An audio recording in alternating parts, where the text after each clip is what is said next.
The screen fades in from black. A voiceover begins, deep and steady, pulling the audience in.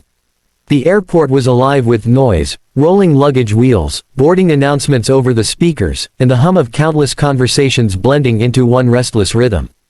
People moved with purpose, a father trying to calm his crying child, a businesswoman glued to her phone, a couple whispering about honeymoon plans. But in the corner, by gate 17, stood a young woman who seemed out of step with it all. Her jacket caught the eye, not because it was fashionable, but because it wasn't.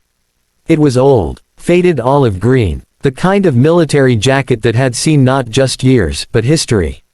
The fabric was thinning, the collar frayed, the elbows patched with clumsy stitches. On the sleeve, a patch clung on by only a few stubborn threads. She didn't try to hide it. She didn't try to flaunt it either. She just stood quietly, duffel bag at her feet, eyes distant, as though waiting for more than just a flight. That's when the voices started. A group of teenagers, maybe 16 or 17, had spotted her. They huddled together, grinning, loud enough for others to hear. "Yo, look at that jacket," one snickered. "Straight out of a thrift shop. Bet it smells like mothballs." Another pointed at the patch. "What even is that? Looks like some knockoff army logo. Cheap cosplay." They laughed, carefree and merciless. A few passers-by chuckled along, entertained by the mockery. Some glanced at the young woman with pity, others with indifference. She didn't flinch. Her eyes stayed fixed on the departure screen, her hands tucked into her pockets. She had heard it all before. People saw only fabric. They didn't see the weight it carried.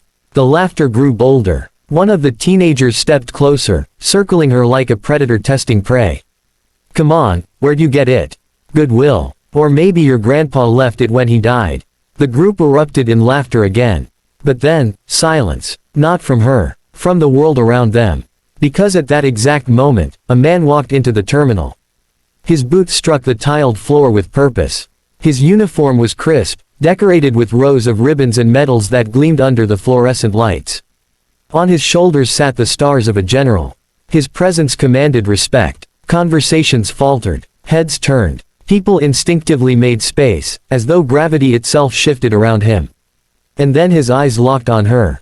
He froze. The sound of the airport melted into background static. His gaze was riveted on the patch barely hanging from her sleeve. His steps slowed. His jaw tightened. His hand trembled ever so slightly at his side. The teenagers, noticing his sudden focus, glanced between the general and the girl, confused. The general walked forward. Each step carried weight, deliberate and unshakable, like a man approaching a ghost. When he stopped in front of her, the entire terminal seemed to hold its breath.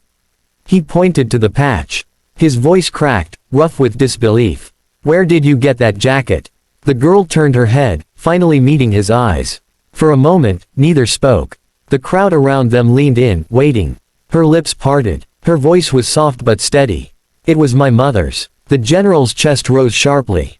His hand hovered inches from the patch, as though touching it would confirm what his eyes could not believe. His face drained of color.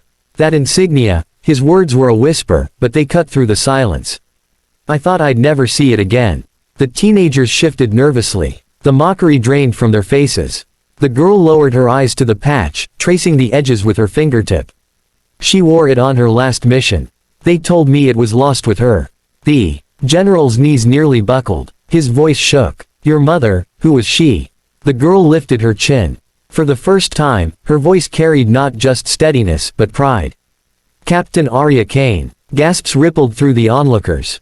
The name meant little to most, but to the general, it struck like lightning. His eyes brimmed with tears. "Arya Kane," he repeated, the name breaking inside his throat. "She saved my entire unit. She was the reason I'm standing here today. They told us she never made it out." The girl's face softened with grief that had lived in her for years. She didn't. The silence was unbearable. A mother lost. A daughter carrying her memory. A general brought to his knees by recognition. And that's exactly what he did. Right there, in the middle of the airport terminal, with civilians and soldiers and strangers watching, the general dropped to one knee before her. His hand pressed gently against the patch. His voice broke as he spoke. "This jacket isn't old. It isn't ragged. It isn't thrift store junk. It's a legacy. It belongs in the halls of honor. Don't you ever let anyone mock it again. The crowd stirred. People who had once laughed now stood frozen with shame. The teenagers' faces flushed red. Strangers wiped their eyes. A few stood taller, realizing they were witnessing something far beyond an airport delay. Applause began, quiet at first, then louder, spreading like wildfire through the terminal. A man in a suit clapped. A mother holding her child clapped. Soon, everyone joined in. The terminal echoed with respect. The general rose and saluted her, his posture rigid, his face solemn. You carry more than fabric on your shoulders. You carry her story, her sacrifice, a piece of history too sacred for most to understand.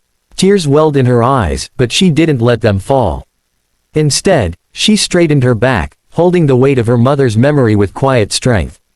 And in that moment, the world saw her.